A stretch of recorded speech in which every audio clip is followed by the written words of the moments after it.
Hello guys, இன்னைக்கு நம்ம பார்க்க போறது levelling powers with my super god. இந்த அனிமேவோட எபிசோட் 2 தான் பார்க்க போறோம். ஸோ எல்லாருமே கீழே ஒரே ஒரு லைக் வண்டி போட்டுருங்க. அதே மாதிரி இப்போதான் நம்ம சேனலே பாக்குறீங்கன்னா சப்ஸ்கிரைப் பண்ணிக்கோங்க. சரி வாங்க நம்ம டைம் மிஸ் பண்ணாம எபிக்குள்ள போகலாம். போன எபிசோட்ல ஏதோ அந்த பொண்ணு வந்து கால் பண்ணிருப்பா. ஈவனும் என்ன விஷயம் அப்படின்னு எடுத்து பாக்குறான். அந்த லிங்கே இப்பதான் சொல்றான். என்ன விஷயம்னா, அதாவது எங்க அப்பாவுக்கு நீ உருவாக்குன அந்த பில் அது ரொம்ப பிடிச்சிருக்கான். அதை நீ இன்னமும் உருவாக்குனா நல்லா இருக்குமா, அதுக்காக அவரு உன் கூட பேசணுமா, உன்னை லஞ்ச் டைம் அப்போ அவர் பார்க்கணும் அப்படின்னு ஆசைப்படுறாரு. நீ வரணுமா? இதை கேட்கும் போது ஆளுக்கு அவ்வளவு சந்தோஷமா இருக்கு. ஏன்னா இந்த பொண்ணோட அப்பா அவர் வந்து ஒரு மிகப்பெரிய பிசினஸ் மேனா. சோ அவரை வச்சு எனக்கு தேவையான பணம் கிடைக்கும். அதை வச்சு நான் ஒரு பிசினஸையும் ஸ்டார்ட் பண்றேன். நெக்ஸ்ட் சீன்ல ஒரு கார்ல போகும்போதே கேட்கிறாரு, ஆமா இதான் அந்த பில்லை உருவாக்குனியா? நீ வந்து ரொம்ப எங்க இருக்க, அதே டைம்ல நீ ரொம்ப டேலண்டடா இருக்க.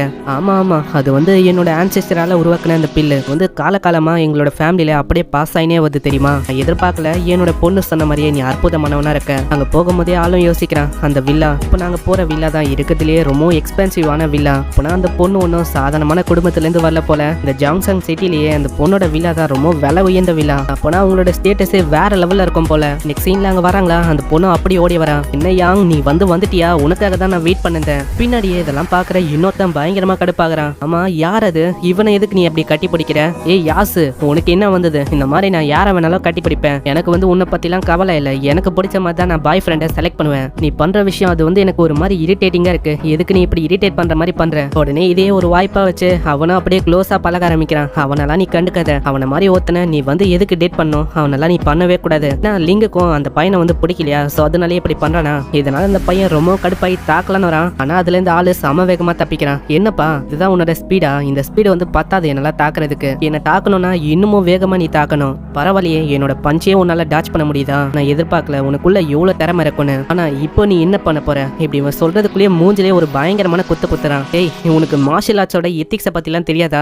இன்னமும் விஷயத்த பேசியே முடிக்கல, அதுக்குள்ள அறிவே இல்லாத மாதிரி இப்படி தாக்குற. சரி போதும் நிறுத்துங்க. எங்க இருக்கவங்க அவ்வளவு சீக்கிரத்துல கோமாக கூடாது. சரி வாங்க மிஸ்டர் யங், நம்ம வந்து பிசினஸ் பத்தி பேசலாம். ஏய், நம்மளோட பிசினஸ் இன்னமும் முடியல. உன்னை நான் அப்புறமா வச்சுக்கிறேன். உள்ள போனக்கு அப்புறம் அங்க நிறையவே சாப்பாடு இருக்கு. பசங்களா எவ்வளவு வேணா சாப்பிடலாம், எந்த விதமான குறையும் உங்களுக்கு இருக்காது. அதே மாதிரி மிஸ்டர் யாங், உங்களுக்கு ரொம்ப நன்றி. நான் போன வாட்டி என்னோட பொண்ணை நீங்க பார்ல இருந்து காப்பாத்துனீங்க, அதுக்கு ரொம்ப நன்றி. அந்த விஷயத்த நல்லா மறக்க முடியாது. அது ஒண்ணும் இல்ல, அது பரவாயில்ல. அதே மாதிரி அந்த பில், அதை பத்தி தான் நம்ம பேச போறோம். ஏன்னா அந்த பில் அதை வந்து நம்ம நிறையவே உருவாக்கினா இன்னமும் நிறைய நம்மளுக்கு ப்ராஃபிட் கிடைக்கும். இதை பத்திலாம் மிஸ்டர் லூ சொல்றாரா? அங்க இதை கேட்டு இருக்க அந்த அவனும் சொல்றான். என்ன பில்லை பத்தி சொல்றீங்க? அந்த எங்கா வச்சுக்கிற அந்த பில்லு, அது நம்ம சாப்பிட்டா போதும் எங்க இருப்போமே அந்த பில்லு தானே. அது வந்து கஷ்டம். அந்த மாதிரி ஒரு விஷயத்தெல்லாம் எப்படி ரொம்ப அதிகமா ப்ரொடியூஸ் பண்ண முடியும்? யாங்கோ அதை பத்தி சொல்லான்னு வரும்போது அப்படியே அவன் நிறுத்துறான். போதும், உனக்கு வந்து அதை பத்திலாம் தெரியாது. நான் என்ன கேள்விப்பட்டேன்னா, அந்த எங்கா வச்சுக்கிற அந்த பில் வந்து ஏதோ ஒரு புத்திசாலியான ஒரு ஆளு தான் கண்டுபிடிச்சிருக்காராம். அந்த கண்டுபிடிச்ச ஆளு அவளைக்கும் சோசியலைஸ் ஆக மாட்டாரு. முக்கியமா சொன்னா அவரு எங்களை மாதிரி இருக்கிற அப்பர் கிளாஸ் அவங்க கூட தான் ஒன்னா இருப்பாரு. உன்ன மாதிரி ஒரு ஆளுக்குலாம் அவரை பத்தி ஒண்ணுமே தெரியாது. இதெல்லாம் கேட்டு இருக்க பக்கத்துல இருக்க அந்த பொண்ணுங்களாம் அப்படியே சிரிக்கிறாங்க. அதனால மிஸ்டர் லூ, நான் நினைக்கிறேன் உங்க பொண்ணை இவன் காப்பாத்திருக்கான், அதனாலதான் இவனை ரொம்ப க்ளோஸா வச்சுக்கிறீங்கன்னு நினைக்கிறேன். இப்போ அதுதான் விஷயம்னா இவனை கட் பண்ணி விடுறது நல்லது. எனக்கு கொஞ்சம் காசை குத்து அனுப்பி விட்டுருங்க. இதெல்லாம் கேட்டு இருக்க மிஸ்டர் லூ அங்க கத்த ஆரம்பிக்கிறாரு. ஆமா உனக்கு என்ன தெரியும்? அந்த பில்லை உருவாக்குனதே இந்த பையன் தான். என்னது, இவனை உருவாக்குனா? ஆமா இவன் தான் உருவாக்குனா. அதே மாதிரி நானும் ஒரு விஷயத்தை இப்போ கிளியர் பண்ண போறேன். எனக்கு ஒன்னும் இந்த பையனை கட்டிக்கணும் அப்படின்னு எந்த விதமான ஆசையும் இல்ல. விரும்பவும் இல்ல, இவனை நான் கட்டிக்கவும் மாட்டேன். இதெல்லாம் கேட்டு இருக்க அவன் ரொம்ப கடுப்பாகிறான். என்ன பேசின்னு இருக்க? இந்த மாதிரி ஆல்ரெடி மேரேஜ பத்தி டிஸ்கஸ் பண்ணிட்டாங்க நம்மளோட ஃபேமிலி. உடனே லிங்கோட அப்பா கிட்ட அவன் சொல்றானா, ஆனா அவரு அதெல்லாம் கண்டுக்கிற மாதிரியே இல்ல. என்னப்பா சொல்ற? அதெல்லாம் தாத்தா காலத்துல பண்ணது, அதாவது கிராண்ட் ஃபாதர் வந்து பண்ணாரு, அவரு செத்தே போயிட்டாரு. இன்னுமா அதெல்லாம் யோசனை இருக்க? எனக்கு வந்து அதை பத்தி எல்லாம் தெரியாதுப்பா. உடனே வந்து ரொம்ப கடுப்பாகிறான். ஏய் என்ன இது? இப்படி எல்லாம் போங்காட்டம் பண்ணக்கூடாது. ஏன்னா ஆல்ரெடி எல்லாமே எழுதியாச்சு. இதே ஒரு வாய்ப்பா வச்சு மத்த பொண்ணுங்களும் அவங்க சப்போர்ட் பண்றாங்க. ஆமா இதுக்கு லிங்க் வந்து இவனை மேரி பண்ணோம். யாங் இருக்கான், யாங் ரொம்ப அழகா இருக்கான். அதே மாதிரி அவனுக்கு டேலண்டும் இருக்கு. ஒன்னு அவன் கிட்ட அவளைக்கும் பணம் இல்ல. பணம் வந்து எப்போனாலும் அவனால சம்பாதிக்க முடியும். இதெல்லாம் கேட்டு இருக்காம ரொம்ப கத்த ஆரம்பிக்கிறானா.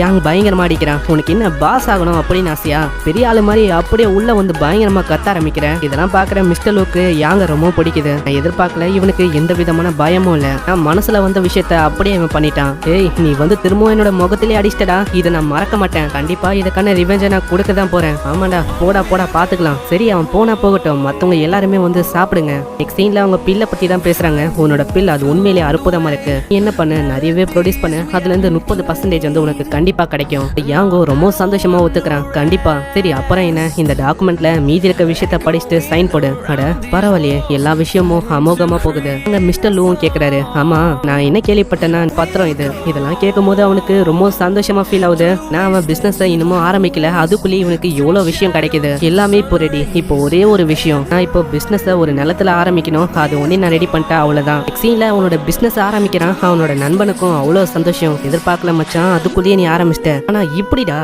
அதெல்லாம் ஒரு திறமை தான். இப்படி இவன் பேசின்னு இருக்கும் போதே அவனுக்கு ஒரு கால் வந்து வேற யாரும் இல்ல, அந்த பொண்ணு தான். என்ன லீன், நீ வந்து திரும்ப எனக்கு கால் பண்ணிருக்க? அதுவா, நான் என்ன கேள்விப்பட்டேன்னா நீ இன்னைக்கே பிசினஸ் ஓபன் பண்ணிட்ட அப்படின்னு கேள்விப்பட்டேன். என்னோட அப்பா வந்து என்ன சொன்னாருன்னா, நீ பிசினஸ் இன்னைக்கே ஓபன் பண்ணனால உனக்காக ஒரு பிரசன்ட் கொடுக்கணுமா, அதனால நான் உனக்காக காரை கொடுக்கலாம் அப்படின்னு யோசிச்சேன். சரி, நான் வந்து எப்படியும் மறக்க மாட்டேன், அதனால நான் அதை வாங்கிக்கிறேன். நெக்ஸ்ட் சீன்ல அவங்க வந்துடுறான். இது எல்லாமே இதை கேட்ட ஆளு ரொம்ப ஷாக் ஆகுறான். ஏன்னா 3 மில்லியனை கண்ணில் பார்க்கறதே பெரிய விஷயம். இது சும்மா வாயிலே சொல்லுது, அது வந்து அவளுக்கும் காஸ்ட்லி இல்லைன்னு. இது எல்லாமே எங்க அப்பாவோட ஐடியா தான். ஏன்னா நீ ஒரு பிசினஸ் ஆரம்பிக்கிற, உன்கிட்ட நிறைய விஷயம் இருக்கணும் ஷோ ஆஃப் பண்றதுக்கு. சோ அதனால இதை வச்சுக்கோ. அங்க போறாங்களா, இவன் மனசுலயே யோசிக்கிறான். வந்து யோசிச்சு கூட பார்த்ததில்ல. அதாவது இந்த மாதிரி ரிச்சா இருக்காங்களே, உன்னோட பிரெயின்ல என்ன ஏதாச்சும் பிரச்சனையா? இதுக்கு பைத்தியம் மாதிரி எவ்வளவு விஷயத்த வாங்குவாங்க ஏதோ ஒண்ணு. இதனால தான் அவங்க ரொம்ப அரகண்டா இருக்காங்க போல. பின்னாடியே ஸ்டார்டிங்ல ஒரு பொண்ணு பார்த்திருப்போம்ல, அந்த பொண்ணு வந்து பாக்குறா. என்ன யாங், பார்த்தே ரொம்ப நாளாச்சு, என்ன கார் வேலைக்கு வந்திருக்கியா?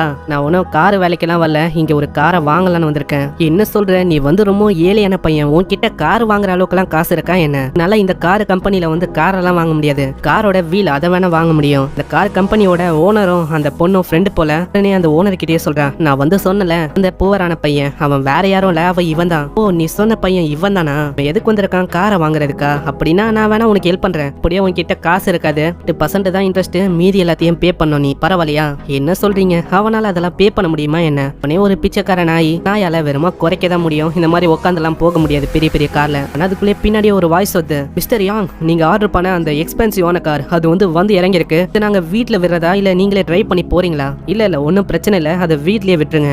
இதை பார்த்து அவங்க 2 பேருமே வாயை புழக்கிறாங்க. அட, இது லிமிடெட் எடிஷன் ஆச்சு, இந்த மாதிரி காரை இவனால எப்படி வாங்க முடியும்? இவனால 3 வேளை சாப்பாடையே சரியா சாப்பிட முடியாது, இவனால எப்படி இந்த மாதிரி காரை வாங்க முடியும்? யோ, அது என்ன ஏதாச்சும் டம்மியான காரா? பெயிண்ட் வச்சு இப்படி மாத்திட்டீங்களா என்ன? உனக்கு தெரியலையா என்ன? அது ஒரு லிமிடெட் எடிஷன் கார். நீங்க வந்து என்ன ஒரு மாதிரி பேசுனீங்களே, இதுக்காகவே இந்த காரை நான் விற்கும் போது ரொம்ப கம்மியா தான் நான் விற்க போறேன். சரி, ஏதோ ஒண்ணு, நான் இதுக்கெல்லாம் ஒன்னும் வாங்கி போல. நாளைக்கு எனக்கும் இந்த பொண்ணு லீ இவளுக்கும் வெட்டிங் நடக்க போகுது. அந்த டைம் நீ வந்து வா, உன்னோட கண்ணை திறந்து வச்சு பாரு என்னோட வெட்டிங்க, ஓகேவா?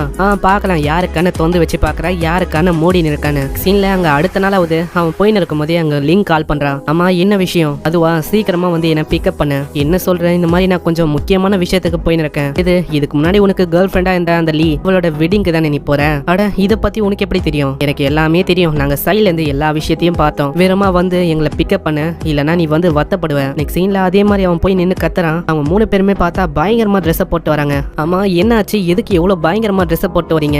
உனக்கு இன்னுமா புரியல? நாங்க எல்லாருமே அங்க போறனால கண்டிப்பா நீ கவலையப்படாத, அங்க எல்லாருமே உனக்கு ஹெல்ப் பண்றோம். நெக்ஸ்ட் சீன்ல வெட்டிங்கோட சீனை காட்டுறாங்க. அவரை பார்த்தா பெரிய பெரிய இன்வெஸ்டர், பெரிய பெரிய ஆளெல்லாம் இன்வைட் பண்ணிருக்காரு. இங்க வந்து சொல்றா, அம்மா உங்க 2 பேருக்கும் தானே வெட்டிங், நீங்க கவலையப்படாதீங்க, நீங்க ரொம்ப நாள் நல்லா வாழுவீங்க, அதுவும் ரொம்ப ஹாப்பியா. ஆனா அவங்களோட மூஞ்ச பாக்கணுமே, அவங்களோட மூஞ்சு ஒரு மாதிரி தொங்கி போயும் ஆச்சரியமாவும் தான் இருக்கு. இதெல்லாம் பார்த்து அந்த லீக்கு ரொம்ப கடுப்பாகுது. நான் வந்து இதுக்கு கண்டிப்பா பதிலடியை கொடுக்காம விட மாட்டேன். இந்த பொண்ணு அவ வந்து ஏதோ ஒரு பெரிய ஆக்ட்ரஸா இருப்பான்னு நினைக்கிறேன். இந்த யாங் அவனோட வேலையா தான் இருக்கும், அவன் தான் கண்டிப்பா இன்வைட் பண்ணிருப்பான். அந்த பொண்ணோட கதையை நான் அப்புறமா பாத்துக்கிறேன். இவ இப்படி வில்லத்தனமா ஏதோ ஒரு பிளான போடுறதோட இங்கே இந்த எபிசோடு முடியுது. இந்த எபிசோடு உங்களுக்கு பிடிச்சிருக்கும்னு நினைக்கிறேன். மறக்காம கீழே ஒரே ஒரு லைக் ஒண்டி போடுங்க. அப்படி எல்லா வீடியோக்கும் 1K லைக் மேல வந்தா நம்ம 2 எபிசோடாவே டெய்லி பார்க்கலாம். ஸோ உங்ககிட்ட தான் இருக்கு. 1K லைக் வந்தா அடுத்த நாளே நான் 2 எபிசோடாவே அப்லோட் பண்றேன். சரி, பார்க்கலாம் இந்த அனிமேல இதுக்கு மேல என்ன ஆக போகுதுன்னு. ஏன்னா இதுக்கு மேலதான் இந்த அனிமே ரொம்ப இன்ட்ரெஸ்டிங்கா போகும். நான் உங்களை நெக்ஸ்ட் எபிசோட்ல சந்திக்கிறேன். தேங்க்யூ ஃபார் வாட்சிங். sayonara.